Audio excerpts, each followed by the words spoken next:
저는 오늘 우리에게 주신 이 고린도전서 11장 23절로 29절의 말씀을 가지고 주님께서 세우신 새 언약, 주님께서 피로 세우신 이 새 말씀의 약속을 우리가 가지고 함께 은혜를 나누기를 원하는데, 오늘 우리는 이 성찬 예식을 통해서 우리가 무엇을 얻고 돌아갈 것인가, 이 성찬 예식을 통해서 어떤 마음으로 예배를 드려야 할 것인가를 우리가 같이 살펴보면서 은혜 나누기 원합니다. 우리가 잘 아는 천주교 신부님 가운데서 차동엽이라고 하는 신부님이 계십니다. 이분은 얼마 전에 잊지 못할 잊혀진 질문이라고 하는 그러한 책을 써서 유명세를 타고 일약 유명 인사가 된 사람입니다. 우리가 잘 알다시피 삼성의 이병철 회장께서 그가 암으로 죽기 전에 24가지의 인생 질문에 대한 내용을 이렇게 물어봤다가 이것을 잘 요약해서 이렇게 책을 썼는데, 얼마 전에 이 차동엽이라고 하는 신부님께서 또 다른 책을 하나 써서 일약 베스트셀러가 됐습니다. 150만 부라고 하는 그러한 책을 팔게 되었는데, 그 책의 이름은 무지개 원리입니다. 이 책은 자기개발을 위한 지침서로서 많은 사람에게 감동을 주고 있는데, 이 책에는 성공의 대가인, 성공의 권위자인 지그 지글러라고 하는 박사의 이야기가 기록되어져 있습니다. 어느 날 이 지글러 박사님이 뉴욕에 있는 그 전철 지하철 입구를 내려가다가 그 지하철 입구에서 연필을 팔면서 구걸하는 한 거지를 보게 되었습니다. 이 지글러 박사는 연필이 필요 없었지만 그래도 적선하는 마음으로 $1를 이 거지에게 쥐어주고 이 지하철 입구를 빠져나오려다가 갑자기 어떤 생각이 들었는지 다시 돌아가서 이 거지에게 이렇게 얘기했습니다. 내가 좀 전에 $1를 주지 않았습니까? 나에게도 연필을 주십시오. 그래서 연필을 받아 들고 돌아서면서 단 한마디 이런 말을 남겼습니다. 당신은 거지가 아니라 세일즈맨이요 사업가입니다. 이렇게 말을 남기고 돌아섰을 때에 이 거지의 마음속에 갑자기 그 말이 가슴에 꽂히기 시작합니다. 그래, 맞아. 내가 비록 모양은 이런 모양이지만, 내가 이렇게 남들이 보기에는 거지처럼 보이지만, 그래, 나는 당당하게 지금 연필을 팔고 있는 거야. 나는 당당하게 지금 세일즈라고 있는 거야. 했을 때 그 마음속에 용기가 생겼습니다. 감동이 생겼습니다. 그의 열정이 생기기 시작했습니다. 그리고 그는 새롭게 자신의 정체성을 가지게 됩니다. 하루아침에 거지에서 이제는 세일즈맨으로, 사업가로 정체성을 확립하게 되어서 이제 그런 삶을 살게 되므로 마침내 그는 성공해서 한 회사의 사장이 되었습니다. 그리고 그가 수소문을 내서 이 지그지글러 박사를 찾아가서 이렇게 얘기했습니다. 박사님, 제가 뉴욕 지하철 입구에서 구걸하며 연필을 팔던 저에게 당신은 더 이상 거지가 아니라고, 이제는 세일즈맨이라고, 사업가라고 그렇게 말씀하셨습니다. 그때 나는 늘 거지의 자아성을 가지고 있었는데 박사님의 그 말 한마디가 내 인생을 이렇게 바꾸어 놓았습니다. 지금은 내가 어엿한 회사의 사장이 되었습니다 하고 감사를 전했다고 하는 이야기가 기록되어져 있습니다. 그렇습니다. 사람은 자신이 누구인가를 정확히 아는 이 정체성이 확립될 때에 비로소 인생이 바뀔 수 있습니다.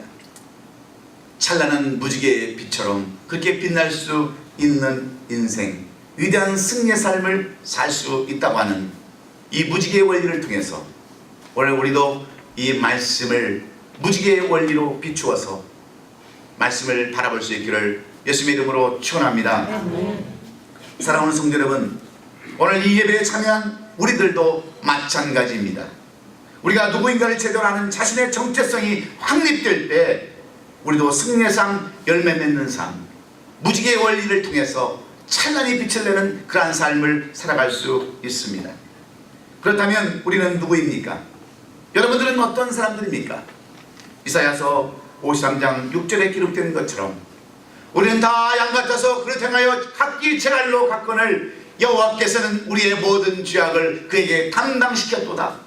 우리의 죄로 인하여 예수님께서 십자가에 달리시게 한 죄인이 바로 저와 여러분이라는 것을 성경은 분명하게 말씀합니다. 그 죄로 인하여 하나님의 독생자 그리스도를 십자가에 못 박게 한 사람들이 바로 저와 여러분들입니다.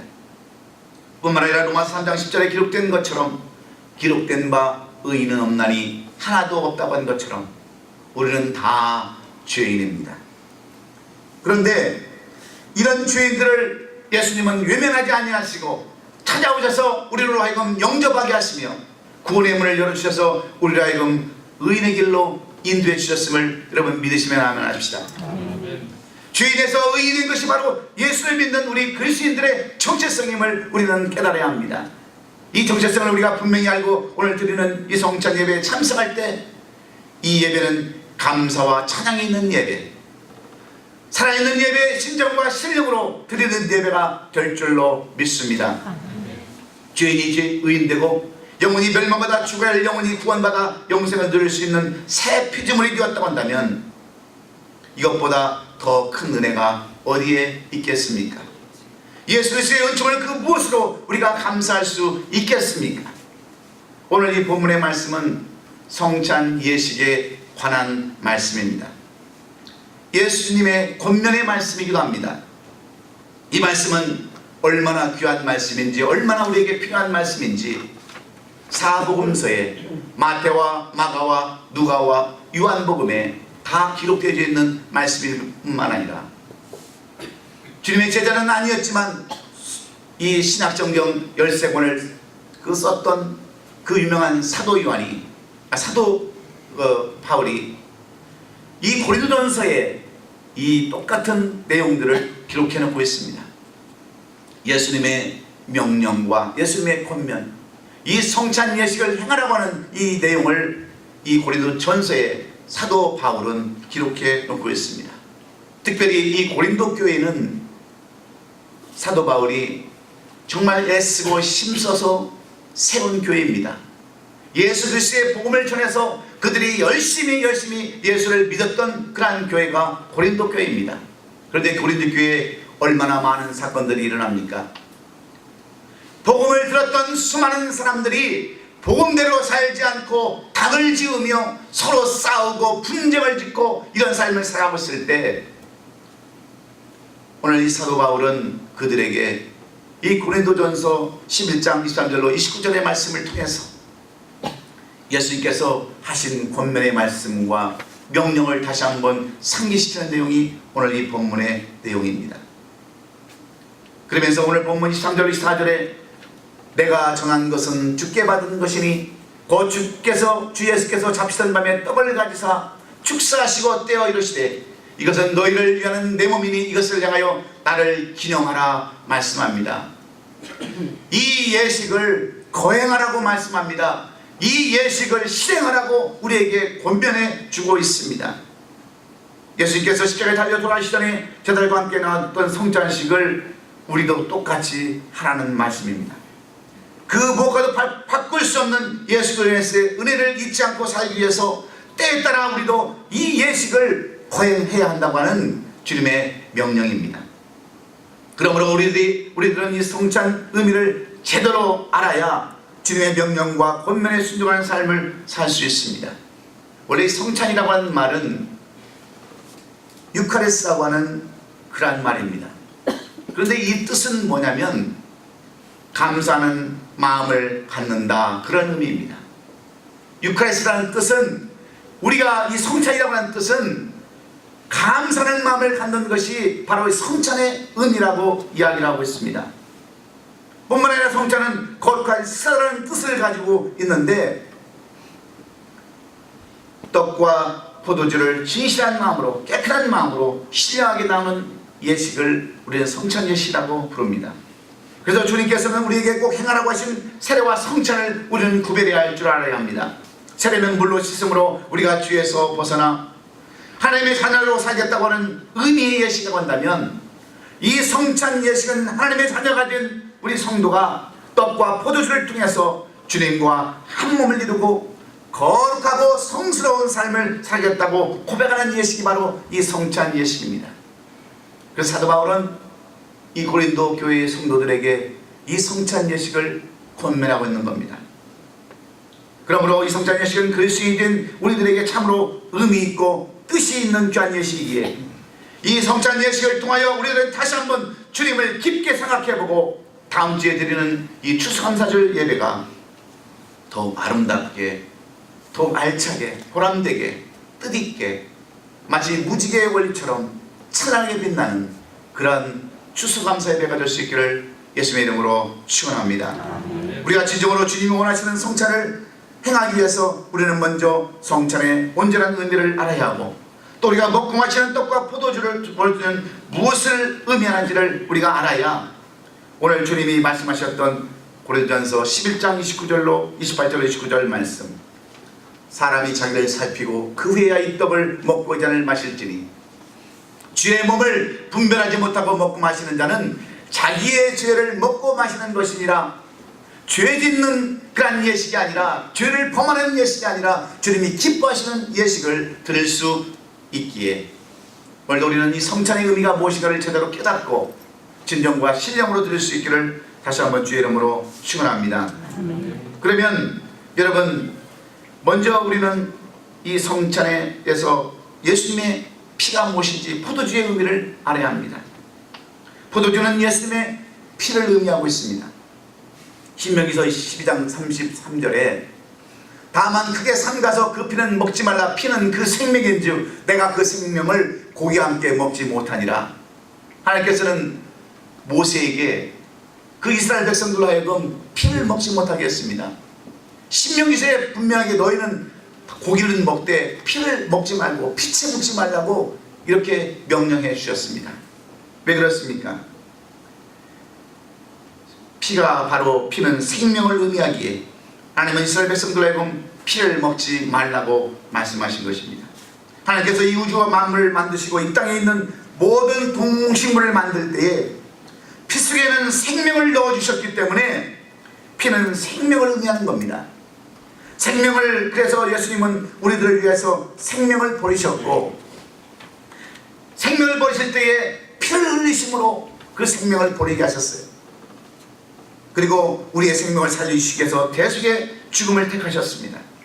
십자가에서 피를 흘리시면서까지 우리를 사랑하셨기에 우리는 이 생명을 의미하는 포도주로 예수 그리스도의 흘리신 피를 기념하는 거예요. 그러므로 우리가 포도주를 마시는 것은 생명 대신 예수 그리스도의 피를 마시는 것과 똑같다고 생각하시면 됩니다. 죄인된 나를 위해서 피 흘리신 예수님을 기억하는 것이 바로 포도주를 마시는 겁니다. 그리고 떡은 예수님의 몸을 의미한다고 그랬어요. 우리가 육신을 가지고 이 세상을 살아갈 때 이 떡처럼 귀한 것이 어디에 있습니까? 이 떡, 먹을 것은 우리의 생명을 유지하게 하는 데 있어서 가장 중요합니다. 그래서 이 떡을 막기 위해서 우리가 얼마나 힘쓰고 애쓰고 살아갑니까? 하나님의 아들이라고 하신 예수님도 인자의 몸을 입으시고 육신으로 이 땅에 오셔서 사역을 시작하시기 전에 40일간 금식 기도를 마치셨을 때에 얼마나 시장하셨던지 사탄은 바로 시험을 예수님을 하여금 받게 하셨습니다. 돌을 떡으로 만들어 먹으라고 하는 사탄의 유혹이 예수님에게도 찾아왔습니다. 그만큼 이 먹는 것 중요한 겁니다. 이처럼 우리 떡은 우리들이 살아가는 데 있어서 너무나 중요한 요소인데, 없어서는 안 되는 필수적인 요소인데, 예수님은 요한복음 6장 35절에서 이렇게 우리에게 떡에 대한 이야기를 말씀합니다. 예수께서 이르시되 나는 생명의 떡이니 내게 오는 자는 결코 줄이지 아니할 터이요 나를 믿는 자는 영원히 목마르지 아니하리라 말씀합니다. 또한 요한복음 6장 48절에 내가 곧 생명의 떡이라고 이렇게 예수님에 대해서 말씀합니다. 무슨 말씀입니까? 우리 육신에 있어서 가장 중요한 것은 물론 먹는 것 떡이지만 우리의 영혼에 있어서도 가장 중요한 것은 예수님이라고 하는 말씀인 줄로 믿습니다. 예수 그리스도의 그래서 지키신 몸으로 우리는 이 떡을 생각해야 되는 거예요. 그런데 이 성찬 예식은 행하면 갈수록 신령한 마음은 다 사라지고 하나님의 형식적인 절기로, 행사로, 예식으로 여기는 사람들이 얼마나 많이 있습니까? 저는 1년에 매년 때를 따라서 절기마다 이 성찬 예식을 거행했었습니다. 그런데 우리 성도들의 마음속에 이 성찬 예식이 하나의 어떤 형식적인 그런 절기 형식으로 생각하는 분들이 많이 있었어요. 그래서 이 성찬 예식에 대해 감동이 없습니다. 그냥 또 포도주나 빵이나 주는가 보다 생각하는 사람들이 너무나도 많아서 올해는 우리가 한 번도 안 했습니다. 처음으로 오늘 이렇게 성찬 예식을 거행하게 됩니다. 여러분, 왜 그렇습니까? 이 성찬 예식에 대한 깊은 의미와 뜻을 모르기 때문에 그렇습니다. 우리가 성찬 예식을 할 때마다 떡과 포도주가 예수님의 피와 몸을 의미하는 것을 습관처럼 여기고 행할 때가 많이 있어서 그렇습니다. 그러면 성찬의 깊은 의미는 떡과 포도주만 먹고 마시는 데 있지 않다고 하는 것, 이것을 우리가 분명히 알아야 합니다.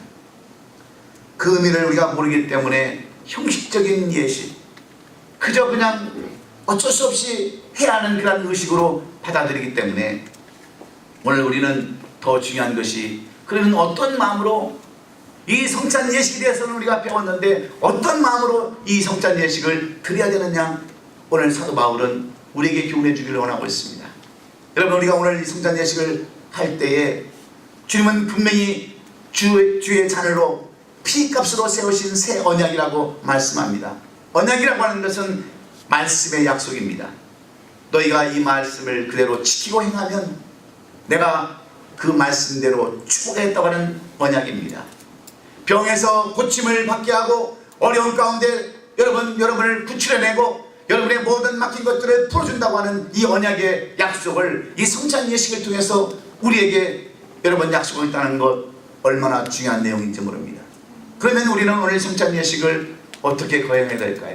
어떤 마음으로 성찬 예식에 참여할까요? 첫 번째는 감사하는 마음입니다. 오늘 본문에 주 예수께서 작심만이라고 하는 말씀이 나오는데 23절에 예수께서 모든 하나님의 일, 공생에 주어진 일을 다 마치시고 십자가를 지시기를 위해서 죽음을 준비하던 그날에 예수님은 제자들과 이 성찬 예식을 행하셨습니다.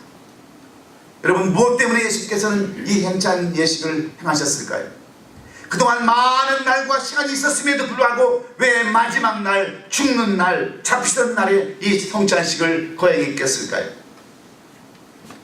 그 당시만 해도 많은 날들이 있었음에도 불구하고 왜 한 번도 이런 성찬식을 하지 않았는데, 이런 말씀하지 않으셨는데 왜 마지막에 이런 말씀을 하셨느냐는 겁니다. 우리는 이 의미를 잘 헤아려 봐야 합니다. 왜 하나님께서 이 성찬 예식을 거행을 했는가? 십자가 위에서 예수님은 죽으실 것을 미리 아시고 제자들에게 행하신 이유는 예수님의 죽음을 헛되지 않게 하라는 의미에서 이 성찬 예식을 거행하라고 하셨습니다. 십자가의 죽음은 우리들의 모든 죄를 용서하기 위함이었기 때문입니다. 우리를 구원하시기 위해서 십자가에서 그래서 죽으셨습니다. 그러므로 우리 모두는 예수 그리스도의 십자가의 죽음이 누구를 위한 것인가를 깊이 생각해 봐야 합니다. 주님의 십자가에서 죽으실 때 얼마나 많은 고통과 아픔이 있었겠습니까? 그러나 예수께서는 그 아픔을 참으시고 죽음까지 감당하셨습니다. 그리고 하나님의 아들로 다시 부활하신 것을 제자들에게 말씀해 주셨어요. 십자가에서 죽음을 끝나는 것이 아님을 제자들에게 말씀해 주신 겁니다. 그러므로 우리는 무엇보다도 이 성찬 예식을 할 때 무엇보다도 감사하는 마음이 있어요. 이사야서 53장 5절에 이사야가 고백하는 것처럼 그가 찔림은 우리의 허물 때문이요 그가 상함은 우리의 죄악 때문이라. 그가 징계를 받음으로 우리는 평화를 누리고 그 채찍에 맞으면 우리는 나음을 받았도다.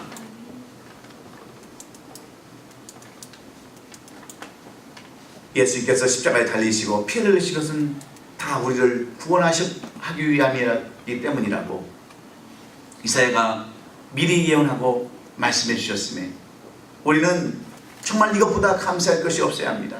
여러분, 돈을 많이 벌어서 여러분 정말 호화스럽게 사는 것보다도, 명예와 지식을 갖고 유명인사가 되는 것보다도 영원한 생명을 얻고 천국 백성이 된 것만큼 여러분 더 기쁘고 감사한 일이 세상에 어디에 있겠어요? 잠시 돈 왔다가 사라져가는 것이 돈입니다. 명예 잠시 있다가 사라져가는 것이 다 명예입니다. 그러나 이 구원받은 백성으로 산다고 하는 것, 이 영생을 얻는다는 것처럼 우리 삶 가운데 중요한 것이 더 무엇이겠어요? 그래서 우리는 하나님 앞에 이 성찬 예식할 때 나를 위해서 피 흘려주신 그 예수님 앞에 감사하는 마음으로 이 성찬 예식을 드려야 되는 줄로 믿습니다. 이게 바로 성찬 예식을 우리가 드리는 자세입니다. 두 번째는 회개하는 마음입니다. 예수님은 우리를 위하여 십자가를 지시고 우리의 죄를 위해서 죽으셨습니다. 우리가 예수님께서 왜 죽으셨는지 기억한다면 또한 예수님이 왜 부활하셨는지도 우리는 반드시 기억할 필요가 있습니다. 고린도전서 15장 14절에 그리스도께서 만일 다시 살아나지 못하셨다면 우리가 전파하는 것도 헛것이요 또 너의 믿음도 헛것이라고 했습니다. 우리가 주님의 부활을 믿지 못한다면 우리의 믿음은 다 헛되고 헛된 것입니다. 주님의 부활을 믿지 못한다면 우리는 거듭난 사람이 아닙니다. 그래서 고린도전서 10장 17절에 그리스도께서 다시 살아나신 일이 없으면 너희에게 믿음도 헛것이요 너희가 여전히 죄 가운데 있을 것이라고 말씀한 이유가 바로 여기에 있습니다. 여러분, 그렇습니다. 주님이 부활하신 것은 바로 우리에게 소망을 주시기 위해서, 그 어려운 가운데 죽으시고 다시 살아나는 것은 우리에게 희망을 주시고 다시 한번 우리로 하여금 그리스도의 삶을 온전히 살기 위해서 우리에게 이런 것들을 보여주셨는데 우리의 모습은 어떻습니까? 여러분은 어떤 모습으로 신앙생활을 하고 계십니까? 우리는 다 그리스도인이라고 스스로 고백합니다. 성도라고 이렇게 서로 위안을 갖습니다. 그런데 우리의 삶을 한번 뒤돌아보십시오. 여러분의 자신 한번 뒤돌아보십시오.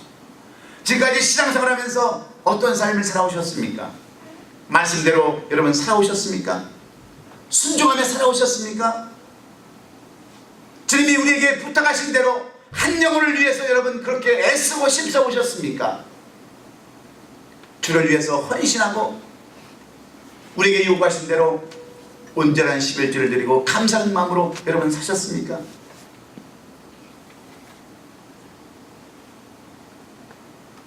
그렇지 못하다면 우리는 이 성찬식을 하기 전에 먼저 회개하는 마음을 가져야 되는 줄로 믿습니다. 그래야 우리가 한 마음 한 몸을 이룰 수 있기 때문입니다. 우리는 이 성스러운 성찬의 자리에 참여할 수 있는 죄인 중에 죄인들입니다. 그러나 예수 그리스도의 은혜로 우리는 구원의 길을 허락받았습니다. 영생의 길도 허락받았습니다. 그것은 우리가 죄인임을 고백하고 회개의 자리로 나갔기 때문입니다. 그렇습니다. 회개만이 살 길입니다. 회개만이 성찬에 참여할 수 있는 자격을 얻을 수 있습니다. 그래서 누가는 사도행전 3장 19절에서 그러므로 내가 회개하고 돌이켜 너의 죄 없이 함을 받으라. 이같이 하면 새롭게 되는 날이 주 앞으로 이를 것이라고 오늘 이 성찬 예식을 통해서 새 언약으로 우리에게 말씀해 주는 줄로 믿습니다. 여러분, 회개해서 용서받지 못할 죄가 아무것도 없음을 여러분 아십니까? 우리가 우리의 죄를 자백하고 고백하면 미쁘시고 의로우사 우리를 의롭게 하신다라고 분명하게 약속하고 계십니다. 오늘 여러분, 그동안 어떤 죄를 지었던 간에 어떤 삶을 살았던지 간에 오늘 이 성찬 예식을 통해서 회개하는 역사 임하기를 주의 이름으로 축원합니다. 돌이켜서 주 앞에 고백하고 모든 무거운 짐들을 내려놓을 때에 수고하고 무거운 짐자들아 내가 다 내게로 오라. 내가 너희를 쉬게 하려고 하는 이 새 언약을 여러분이 허락하신다고 하는 것 기억하시고 회개하는 성도들 되시기를 예수님의 이름으로 축원합니다. 요한계시록 3장 19절로 21절의 말씀에 물론 내가 사랑하는 자를 책망하여 징계하노니 그러므로 내가 열심을 내라 회개하라 말씀하셨습니다. 그러면서 뭐라고 얘기합니까? 볼지어다 내가 문 밖에서 두드리노니 누구든지 내 음성을 듣고 문을 열면 내가 그에게로 들어가 그와 더불어 먹고 그는 나와 더불어 먹으리라. 이기는 그에게는 내가 보좌에 함께 하여 주기를 내가 이기고 아버지 보좌 앞에 함께 앉은 것 같이 하리라. 이 새 언약을 여러분에게 주시는 줄로 믿습니다. 그래서 회개가 중요한 거예요. 내가 지난날 잘못된 삶을 살았다 할지라도 돌이키면 되는 겁니다. 그 어떤 지골지를 쳤어도 여러분 돌이키고 회개하면 성령께서 역사하셔서 그 죄를 용서하시고 여러분을 새로운 피조물로 바꿔주는 줄로 믿습니다. 사랑하는 성도 여러분, 회개는 하나님의 마음을 기쁘게 하는 행위입니다. 우리가 거듭나고 성령받는 그러한 계기입니다. 그러므로 오늘 이 찬을 받을 때, 떡을 뗄 때 회개하시고 모든 죄를 용서받으며 하나님 앞에 한 몸을 이루는 저와 여러분 되시기를 주의 이름으로 축원합니다. 아멘. 마지막으로는 결단하는 마음으로 이 성찬 예식에 참여해야 합니다. 우리는 그리스도인으로서 거듭난 성도들입니다. 죄에 인해서 의인된 주님의 자녀됨으로 이 성찬 예식을 통하여 우리는 주님의 몸과 피를 내 몸에 받아들이고자 하는 결단이 있어야 합니다. 이것이 주님과 한 몸을 이루는 연합이기 때문입니다. 주님과 한 몸이 된 우리는 이제 다시 오실 주님을 기대하며 주님의 사랑과 은혜를 저버리지 않는 삶을 살겠다라고 다짐해야 되는 거예요. 결단해야 되는 거예요.